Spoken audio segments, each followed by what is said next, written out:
I come from a land of tornadoes. Cyclones, they used to call them. The old people could tell stories of the great cyclone of 1896. We could identify with the classic film The Wizard of Oz, when Dorothy, living in Kansas, was caught up in a twister, a tornado so great that the house flew through the air with Dorothy in it. She was carried off to a distant magical land. When Dorothy awoke and looked about her, she said to her little dog, Toto, "We're not in Kansas anymore." Indeed, she was not. She was in the beautiful land of Oz.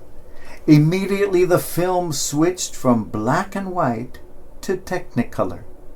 She had gone off to a wonderful place, a place she had no idea about, a place she had no intention of going. But she was carried away by this powerful wind. During our lifetime, winds and storms come our way. Sometimes they are powerful enough to carry us off to a place of which we had no idea, a place to which we did not wish to go. We open our eyes and discover that despite our own wishes, we have landed in a wonderful place. In all my years as a priest, I never wanted to move, and when I was moved, I never once was sent to a place I wanted to go. A wind always carried me against my will, yet every time I landed in a place far better than the one I would have chosen. How great is the power of the winds of God! We hear of the Spirit of God entering the room where the apostles were gathered, filling the whole house in the form of a sound like a great and powerful wind, taking that house and all inside to a place of which they could never have dreamed. It is not surprising that the Spirit came in the form of a wind.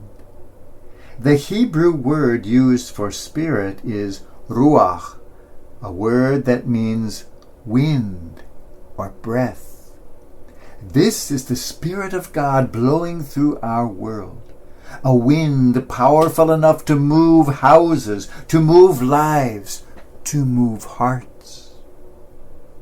In 1962, Bob Dylan wrote a song that became something of an unofficial anthem to the human rights movement of that era, a song still powerful to us today, asking some of the burning questions of life.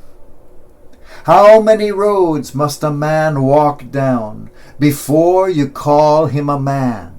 How many seas must a white dove sail before she sleeps in the sand? Yes, and how many times must the cannonballs fly before they're forever banned? The answer, my friend, is blowing in the wind. The answer is blowing in the wind. How many years can a mountain exist before it is washed to the sea? And how many years can some people exist before they're allowed to be free? And how many times can a man turn his head and pretend that he just doesn't see? The answer, my friend, is blowing in the wind. The answer is blowing in the wind. How many times must a man look up before he sees the sky? And how many ears must one man have before he can hear people cry?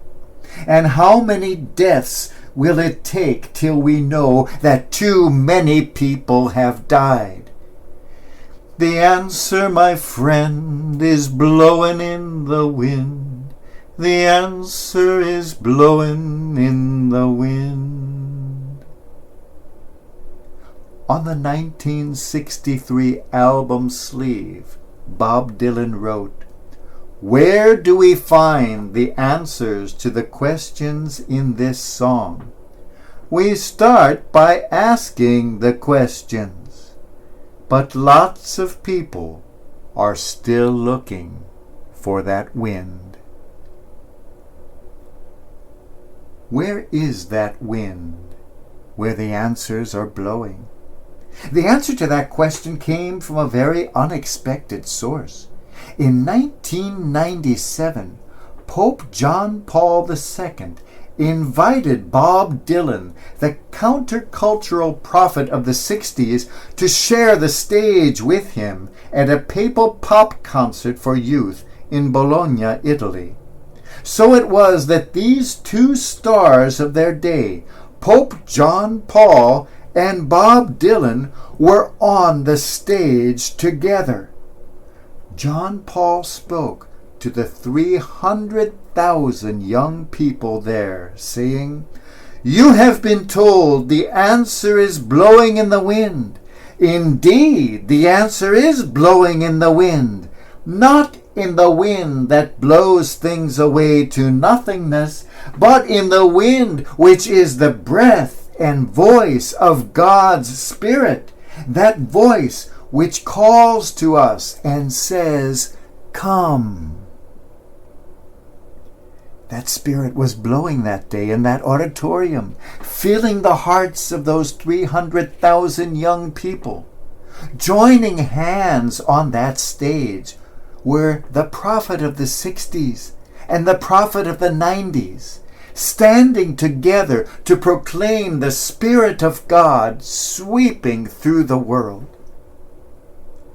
Where are the answers to the burning questions of life?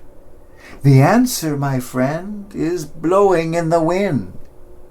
As John Paul reminds us, not in the wind that blows things away to nothingness, but in that wind which is truly the breath and voice of the Spirit of God. The Spirit blows through our house as well. Sometimes it comes as the sound of wind, whispering the answers to the questions burning in our hearts. Sometimes it is a gentle breeze, comforting, consoling us in difficult times. And sometimes the Spirit of God takes the form of a powerful and violent storm, a wind that moves us, even against our will, to a place beyond our dreams. That wind blows us ever closer to God, calls to us and says, "Come," calls to us and says, "Go forth," calls to all of us and says, "Live, truly live."